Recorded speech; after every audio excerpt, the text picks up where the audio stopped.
Yeah. So this this was almost like an unboxing, but basically I just wanted to go ahead and tell y'all why I did get this phone again. So this was the Moto Edge 2024. I just got a whole bunch of stuff on. I just ripped it up and because I had to go ahead and set everything up a little bit quick. Um, I've been had this phone for a minute, right? I just never unboxed it.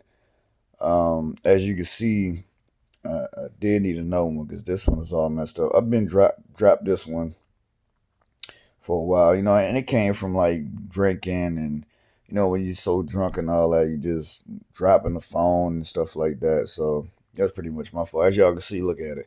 Like this morning, just went straight. Like I was still using this, even though it was cracked up and all that, but I don't know, for some reason this morning that was it for it. You know, um, but I really like this phone. Coming into 2025, I really recommend this phone. It's nice and light. The leather back. I hope they do come out with a Moto Edge 2025, something similar to like this. If they put the specs in here, which I'm recording with the Moto Edge Plus 2023, that 512 and that 8K video. Um, it just up the battery, maybe like another 100. I think that'd be cool. But the difference between that, like the Moto Edge Plus, kind of get a little hot, especially when you're charging or kind of recording videos. It definitely get a little hot in the hand. But this is real slim. It's nice. If you want something slim, you can slide in your pocket and all that. I really recommend this phone. It charges fast. I like it. It's nice and smooth. Um, Also, too, like I said, got it from Metro. It's only $75. You can't beat that, bro. You transfer a number over to them and get the phone for all you gotta do. All you doing is paying for the plan. You can't beat that. Also, like I said, it does do eSIM. So what I yeah, it does. Most likely it's eSIM. I keep forgetting that um I have my T-Mobile SIM here. Also, too, by the way, if you have T-Mobile and if you got T-Mobile prepaid, even if you got T-Mobile postpaid, you can actually put your SIM card in these Android phones or Metro. Now with the iPhone, I don't know, it didn't work. When I tried to pop my T-Mobile SIM into an iPhone 12 or 13, it did not work.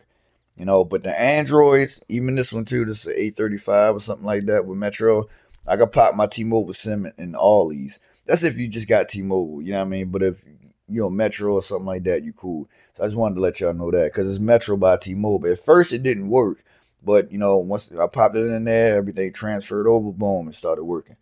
Um, so yeah, I really recommend this phone, bro.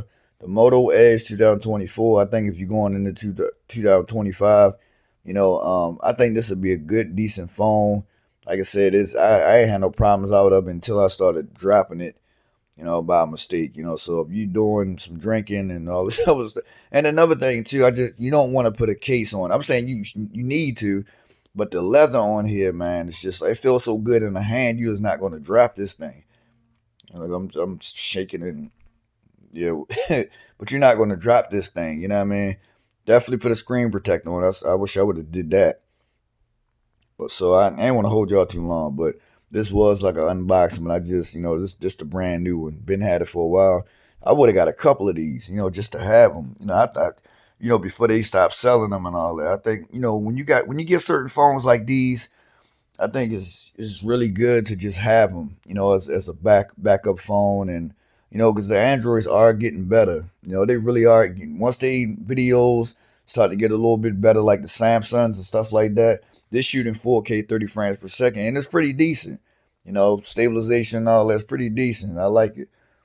So yeah, I ain't want to hold y'all too much. It's a boy to the Lute. Like I said, the Moto Edge 2024. I would say definitely go ahead and grab one if you're looking for a decent Android. The 835s and stuff like this, don't grab these phones. It's slow, feel like a brick.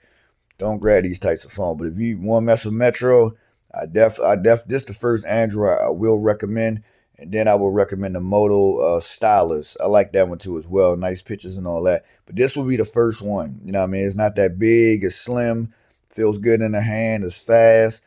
4K, you know what I mean? It got the Snapdragon 7S or something like that too. But 4K 30 frames per second, 50 megapixel camera. Cameras is clean, is crispy on here, it's nice.